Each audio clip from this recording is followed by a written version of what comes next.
surname starts with R and the second letter Z, right? So, what do you do with that? So it's Zheshnyovetsky, and I'm also known as Greg Fullmoon. So if you want to hook up with me on Facebook, Greg Fullmoon, and my email address is on that piece of paper on the second page if you want to get in touch.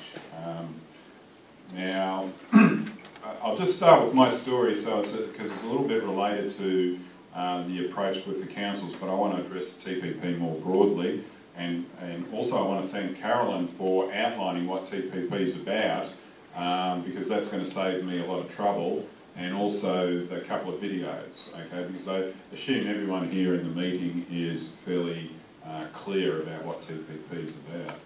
That's really what we do about it, as you've asked the question. I'm a West Islander, okay, so I've come from the West Island across the ditch about 20 years ago and ended up in the Motueka Valley. And I've been there for the last 19 years up until about April of last year, and since then I've been travelling.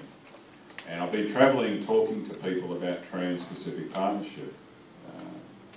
Now, when I was in Motueka, I was part of a small environment group, and we were particularly concerned about climate change. And I know there's some differences of opinion about climate change and its causes, but we'll just put that aside for the moment, otherwise we'll have another argument. And yeah, so when we looked at Trans-Pacific Partnership in respect to that, we saw that was lots of fish hooks, and as you go deeper and deeper into the Trans-Pacific Partnership, it's no good. So the question that we asked then is, what do we do about it? And it happened that at about that time, Auckland City Council, or the Trans-Pacific Partnership negotiators, were in Auckland, December 2012. And there were rallies and protests outside where the ministers were meeting, negotiators. And also it happened that Auckland City Council was looking at Trans-Pacific Partnership Agreement itself. And they had a meeting in October called their Economic Forum. And out of that Economic Forum, they made a recommendation to the Auckland Council. Hang on, I've got to put the seeing eye dots on. And the recommendation from the Auckland Council was effectively the first paragraph of the resolution that you see in front of you. Again, it's basically that Auckland Council encourages the government to conclude negotiations on the Trans-Pacific Partnership Agreement in a way that provides net positive benefits for Auckland region and New Zealand, full stop. Okay?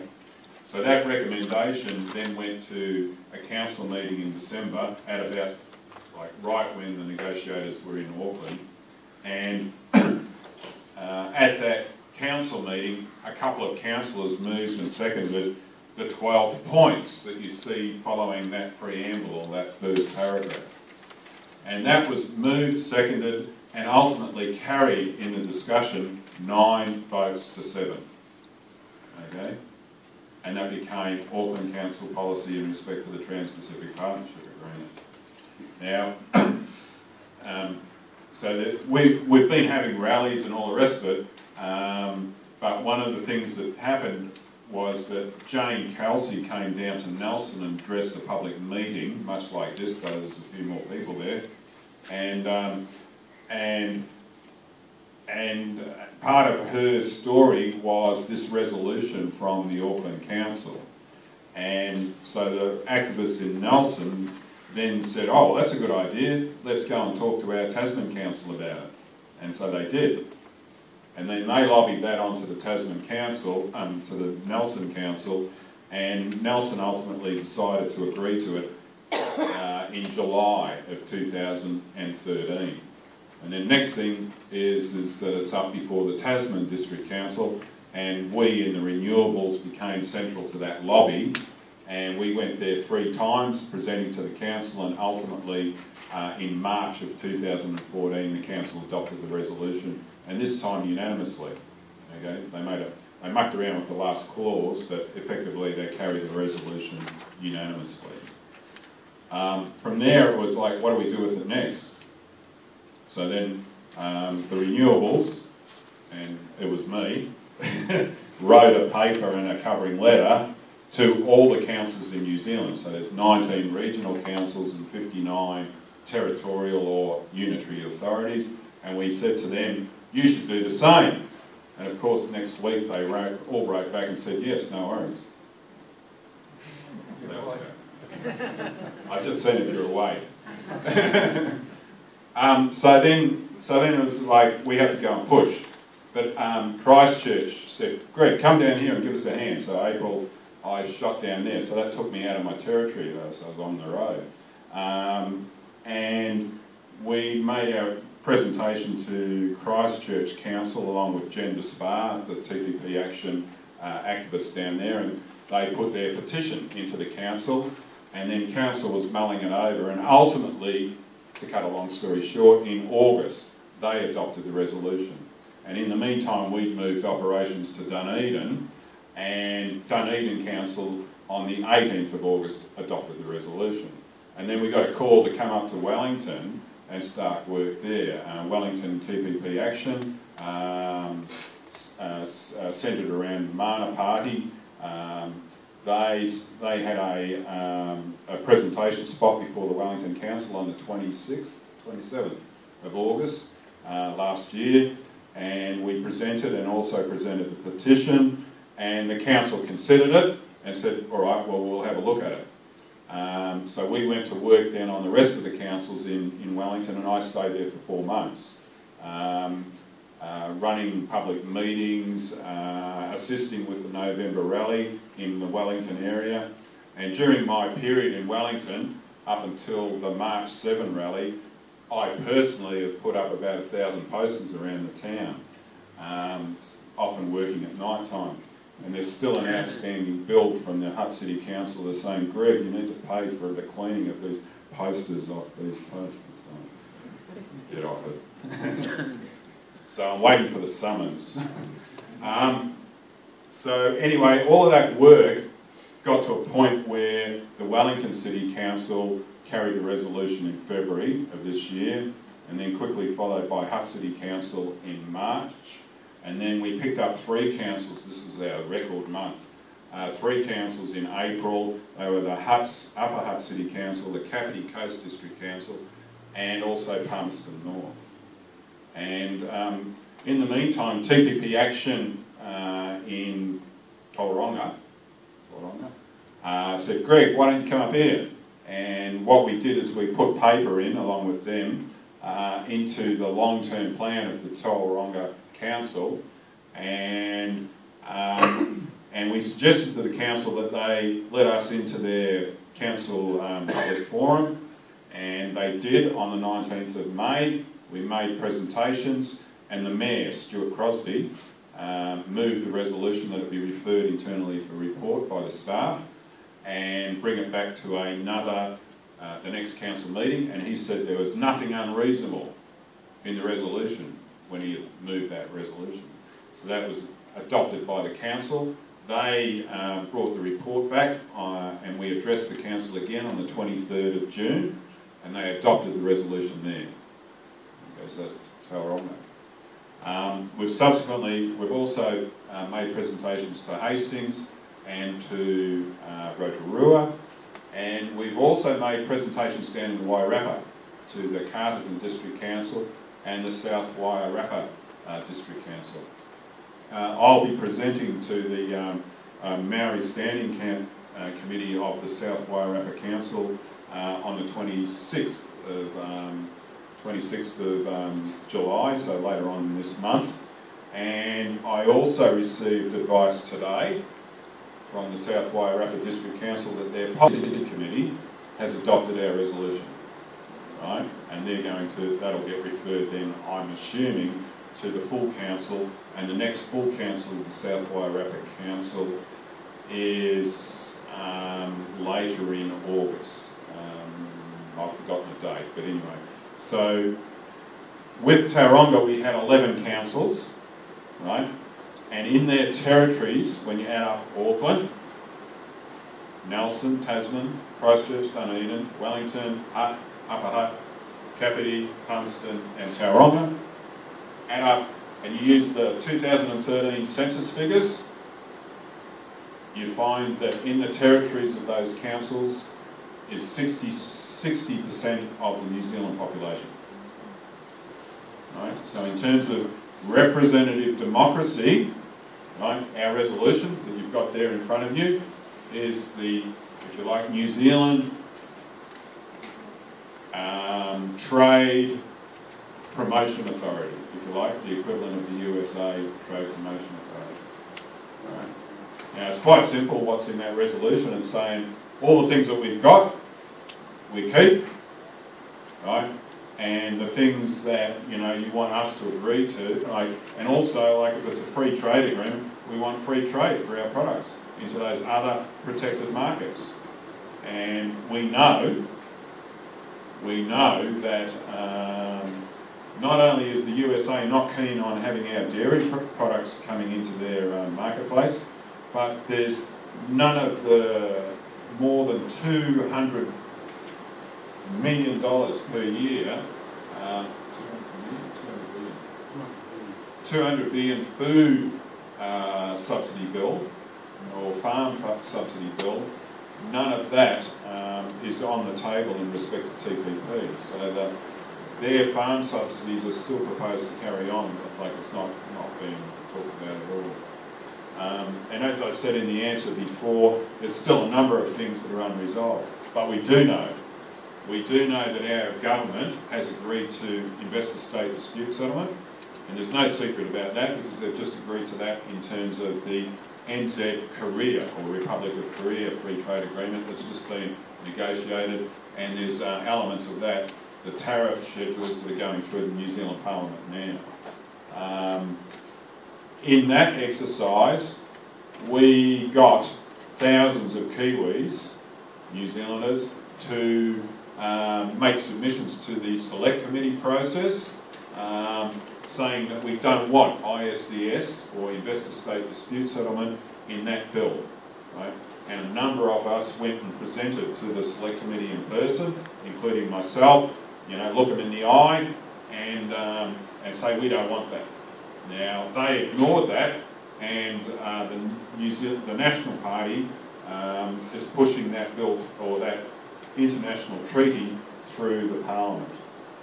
Now, in respect to that, and in response to John's questions, the process is like this.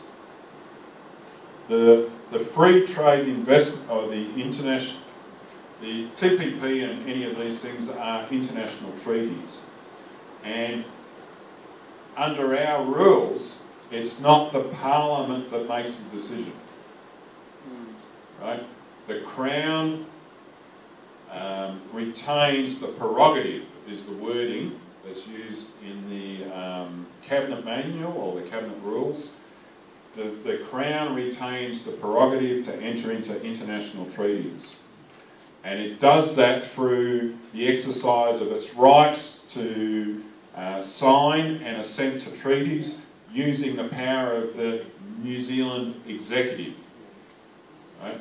And the New Zealand Executive is the council of all the ministers, which is effectively equivalent to the Cabinet. So 20 good men and women, or not so good, they make that decision. But the fact that they make a decision to assent to the New Zealand-Korea Free Trade Agreement, or previously the China Free Trade Agreement, or in the future to the Trans-Pacific Partnership Agreement, doesn't make it enter into force in itself, because there will be elements in that which are contradictory to our law. Okay? And so Parliament is the only body that can alter our laws in terms of legislation. I mean, government can do it by regulation if they've got the power, but in respect to the actual legislation that goes before, you know, that passes into law, it's Parliament has to do that. So in respect to the New Zealand-Korea Free Trade Agreement, because there's a piece of legislation that sets out the schedule of tariffs that has to be altered in order to make the NZ-Korea agreement enter into force, then that's got to come back to the Parliament to have that bill changed. And that's what's currently going before the Foreign Affairs, Defence and Trade Select Committee right now. And anyone who wanted to could actually submit into that process. And I think the closing date for the submissions is the 8th of August. Okay. But you could go in there and talk not just about the schedules, you could go and have another bite and say they shouldn't be agreeing to ISDS as well, okay, if you were so motivated. In respect to TPP, we know also that our government has agreed to an extension of copyright laws and an extension of patents. We understand that they've likely agreed to the Transparency Annex, which is going to allow corporations to stick their nose into the inner workings of our Farm Act and make it easier for them to bend us around their fingers, rather than Farm Act being able to keep their hands close to their chest when they're playing cards with the pharmaceutical companies. You know, it's only reasonable that, you know, in contract negotiations, you know, everyone plays with, you know, their cards close to their chest, and, you know, and they're working on our behalf. We want them to have the fullest advantage when they're working on our behalf. So one of the ways that the corporations, and it seems our government, are willing to allow the corporations in, is to change the rules in which the transparency that Pharmac has to show to these overseas corporations in respect to the purchase of medicines. In respect to copyright, the copyright has got an interesting history. Like a couple of hundred years ago, with the advent of the printing press, it was deemed necessary to protect the rights of the author who pens a great story, because with the advent of the printing press, it became easy to reproduce the story that the author had created. And so they came up with a formula which was the life of the author plus 14 years.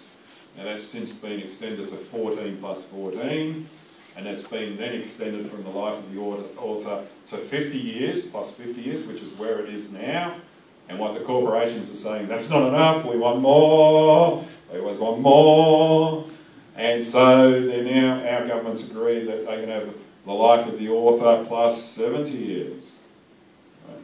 So that's one of the things that's immediately going to cost you in your rates, because the council's going to have to pay more for intellectual property, not just in authorship, but movies, you know, videos, games, all sorts of things like that, and also all of us. Right? So in all of this thing, we're being asked to pay more all the time. And also, it's looking to lock in the interests of large corporations in respect to their ability to extract resources. In respect to ISDS, Investor State Dispute Settlement, a lot of the cases are about first world corporations being able to access resources in third world countries or in developing nations. And that's reflected in a lot of the ISDS cases. The first investor state dispute case to be run under the new rules then of the ICISD, I think it is called, was in 1977. Okay. In 2012 there were 60 cases undertaken. The number of cases altogether has been about 600. The number of free trade and investment agreements across the world is about 3,000 plus. And along with TPP, the USA is also in negotiations with Europe in respect to the TTIP, Transatlantic Trade and Investment Partnership, and also in respect to services, so particularly financial services, but insurance services, all sorts of services, professional services, the trade in services agreement. So the USA seems to be central to three critical international treaties: TPP, TTIP, and the TISA agreement. And we're involved in two of those, obviously. We're not part of Europe. And interestingly, in respect to the balancing game between the USA and China, we're also involved in negotiations around the Regional Comprehensive Economic Partnership, which is China, the ASEAN nations, Australia, New Zealand, and a couple of others. So there's a big basket of things that are going on. In respect to how we stop it, how do we stop it? How do we stop it? What do we do about it? Okay, so with the New Zealand-Korea Free Trade Agreement, we attempted to stop the ISDS part of it. Right, so far we've failed because it's proceeding as they agreed to it. Right. Now we've had rallies back in 2012, March 29, 2014, November 8, 2014, March 7, 2015. They've been growing in numbers. Okay, the November one, which was in fine weather, got 10,000 people out on the streets in 21 or 22 centres. Similarly, the March 7 one got people out on the street in similar numbers. There was, I think, an extra couple of venues, but it was an inclement day. So the numbers were down in Auckland, they were down in Wellington, but they were up in Christchurch. Like Christchurch had 3,000 people on the street. Christchurch has been particularly active in all of this. It's really grown a big movement. Now we're hoping that, and so with the negotiators meeting at the end of July, we want to put pressure on that situation. And we've been talking around the countryside about having mass action in the week from the 8th or 9th of August through to the 15th, culminating on the 15th of August, having another nationwide action day. And in that week, which is a parliamentary sitting day, Parliament sits on Tuesdays, Wednesdays and Thursdays. They have a long week, don't they?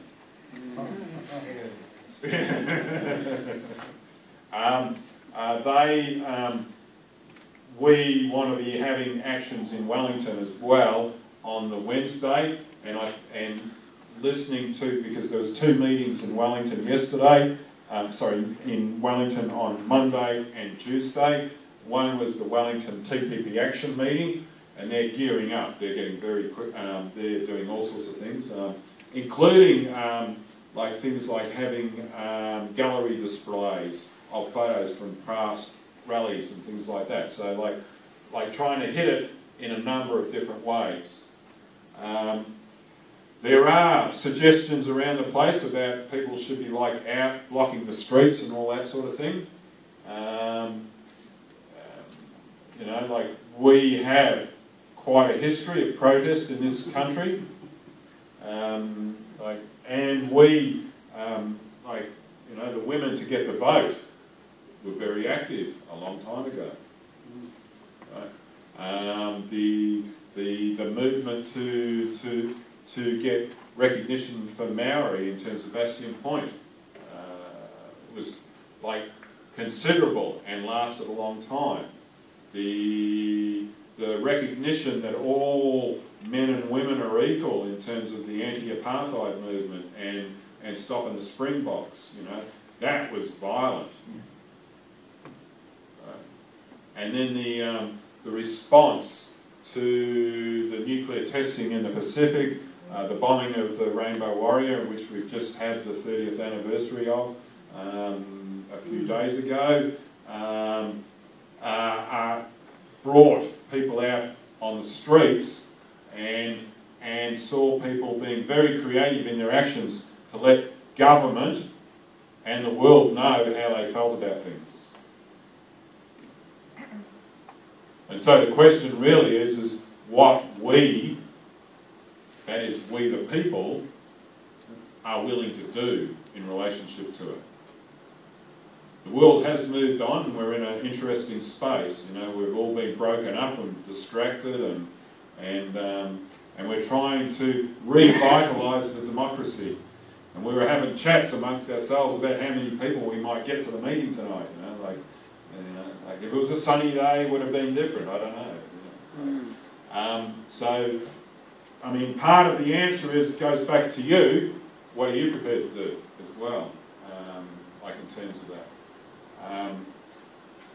So part of the exercise has been trying to engage society, civil society, and I guess I personally have been doing it in a non-violent and creative, intelligent way. Like I've been fronting as a public advocate on behalf of groups and representing the case to your councils. Okay? Now I can do that in respect to the Hamilton City Council, to the Waikato Regional Council, and also the Waikato District Council. And tomorrow evening I'm going across to Raglan and we're going to address a similar meeting over at Raglan at 6:30 at the Town Hall supper room. And try and join forces, if you like, across the two groups or the area in respect to the action on the Waikato District Council.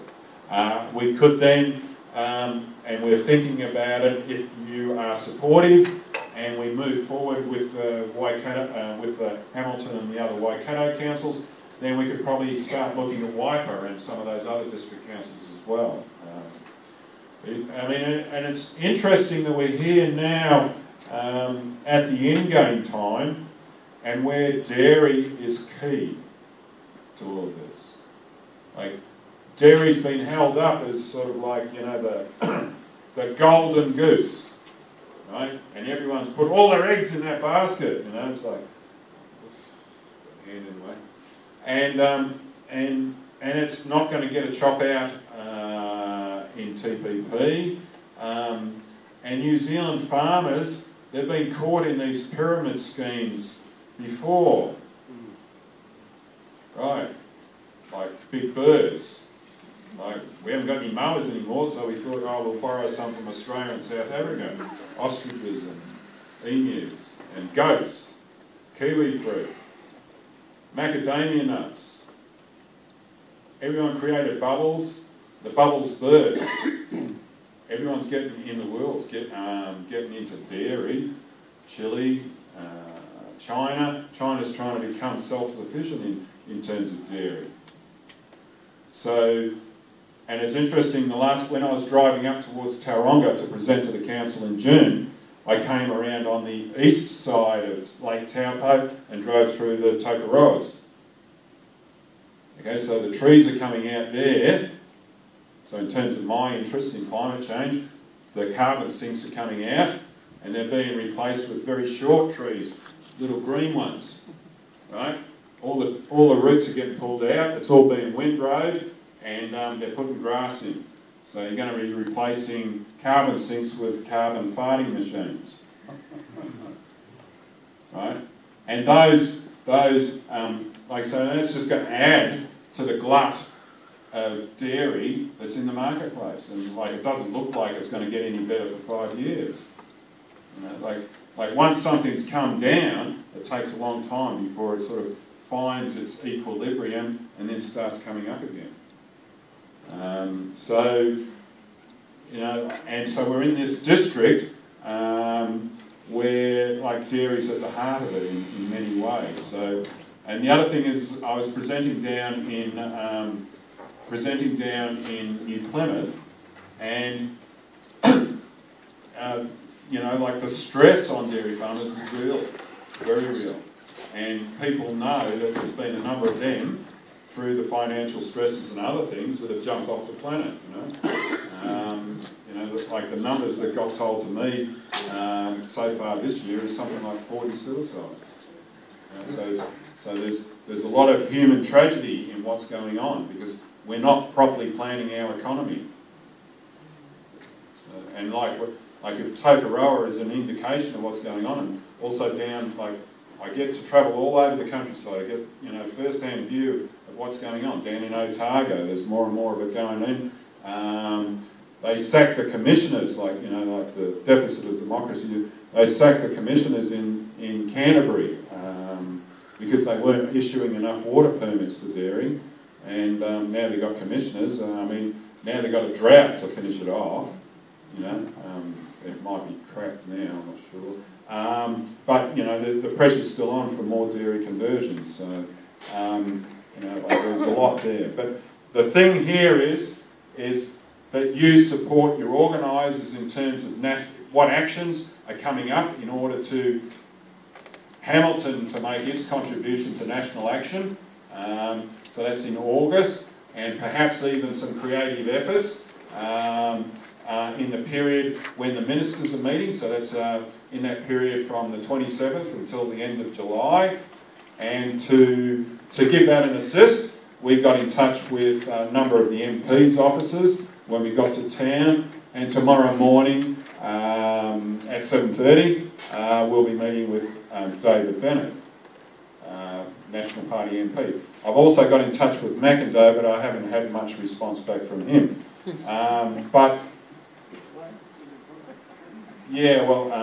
But Bennett's interesting because I've met him before, because he's on the Foreign Affairs, Defence and Trade Select Committee, and I've presented to them on a couple of times in respect to different things. So it'll be interesting to get up at close and personal and have a chat to him. Now, the thing in all of this is to realise that we're all human beings. Right? A lot of people will write others off because they're not part of their ideological persuasion, or they've just had too many experiences with this person, and so they feel negative towards or prejudge the outcome. Okay? Now, as we're moving more and more out of the, if you like, the main main urban centres with our local government or local council part of the campaign, we're moving more and more into conservative-minded areas, and they obviously reflect that by who they elect onto council. And so the Tauranga Council, for instance, is viewed as a conservative council. Okay? But, right, and they have four National Party affiliated councillors on that council. Now, the decision that they took on the 23rd of June was 7 votes in favour of our resolution, 2 votes against, 1 abstention. So either 1 or 2 National Party affiliated councillors voted for our resolution. In Palmerston North, right, there'd been a changeover in a by-election for the mayor because John O'Naylor, the previous mayor, he'd won a position on the National Party list. Now, John O'Naylor wrote a letter on behalf of the Palmerston North Council to the government in respect to TPP back in February of 2014. Right, so he's compromised his position a little bit. But the new mayor, Grant Smith, he was a councillor on that council. The decision at that council was, in the debate at that council, 3 councillors said, 3 councillors and the mayor said they didn't have enough information, they didn't feel that they were competent to make a decision. I mean, this is about precaution. This is about identifying what we want to protect. So irrespective of what we're negotiating, we're saying this is what we want. Those people who were obviously National Party affiliated didn't vote against them. Right? Now we need, in respect to Fletcher Tabato's fighting foreign corporate control bill, we need 61 votes in this parliament for it to live. So when it comes up for its first reading, we need 61 votes. So far, with New Zealand First, who's sponsoring it, Greens, who are supporting it, Maori Party, who are supporting it, and Labor's 32 members, who have committed to voting for the first reading only. Right? And it needs to pass on 3 readings to become law. We've only got 60 votes. We need another vote. That's why we need to lobby Peter Dunn. That's why we need to lobby David Seymour. And that's why we need to lobby the National Party people. And we need to treat them like human beings and give them a good argument. Say, you guys need to look after the interests of your constituents. Okay? So, as well as myself and Carolyn, you're coming tomorrow morning? Yep. Just like we maybe, be good to have another. Oh, sorry, it was Fern who's going to come tomorrow. Do you want to come as well, or do we get someone else out of the audience to come along and have a chitter-chatter with David Bennett? And we need to be a little bit civilised in what we're doing when we go and see them, because we want them to listen to us. We aren't going to change anyone's mind by yelling at them, unless we're yelling from a really good, strong position. Right? So if we want to engage with these people and get them to agree and then hold that position, we need to be engaging them as human beings and with reasonable expectation that they're listening to us as human beings and taking us seriously. And the thing I'm learning in all of this, the thing I'm learning about all of this through this exercise is that they are listening to us. Local government in particular is very interested in getting good public policy outcomes. And they're not happy generally with central government in relationship to the review of the Local Government Act. The old Local Government Act 2002 had in place in its purposes that local government was to look after the well-being of the community, the social, economic, environmental and cultural well-being of the community. In the review of the Local Government Act in 2012, central government stripped that out. They took that out of the purpose of the Local Government Act. What's government for if it's not to look after our well-being? What's the purpose of it? So, all of local government, the Human Rights Commission, and anyone else that responded to that piece of legislation, what I'm saying in terms of treating them as human beings, with also the understanding that they have an ideological position that they're pushing through. I don't know what the answer is, but until we get hundreds of thousands of people in the street, we're operating as we are. Thank you very much for your time and listening.